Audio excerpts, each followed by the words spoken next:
পড়োস? কিচ্ছু তো শুনি না। আমি আবার কানে কম শুনি, একটু জোরে জোরে পড়, জোরে জোরে পড়। ও তুমি আইছো, শোনো আমার ইংরেজি কোচিং এ 3000 টাকা লাগবো, টাকাটা দিয়ে দিও তো।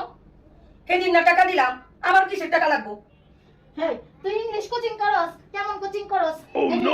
মা একটু ধরে একটু হ্যাঁ, টাই হয়ে ধর, যাকো ধর, কেমন? কি করে? আচ্ছা ধর ধর, হ্যাঁ। কি ধরবি ধর। আই ডোন্ট নো ইংলিশের বাংলাটা কোন? আই ডোন্ট নো ইংলিশের বাংলা হইছে আমি জানি না। জানোস না কে? জানোস না কে? এত কষ্ট করে টাকা পয়সা দিয়ে। আরে মা তুমি বুঝো না, আই ডোন্ট নো মানে হইছে আমি জানি না। তুই জানোস না? জানোস না কে? তুই রে এত কষ্ট করে টাকা পয়সা দা পড়াই, তুই জানোস না কে? মা আরেকটা কই এটা নালে কইতে পারে না। হ্যাঁ, ঠিক আছে, আরেকটা কও। তুমি ভালো করে ঝুনো হয় কইতে পারে না বুঝে। তাহলে আরেকটা ধরি। আচ্ছা ঠিক আছে দাও। আর এই টেলু লেটার এটা বাংলাটা কয়টা বাংলাটা হুমুক মাই? এটা আমি তোরে পরে কমুনে। এখন কা আমি শুনবো। এখন না, কা। এখন আমি কমুনে না, পরে। আমি এখন শুনবো না। তো। দেখছো মা তোমার টাকাগুলো একদম টাকা পয়সা নিয়ে একেবারে জলে দিতেছে। কি রে তুই রিকশাটা ঘুরোস? কারে নিয়ে ঘুরোস? আচ্ছা মা আচ্ছা এটা মা দুইটা মাইক করে দাও তারপর আরেকটা ধরি।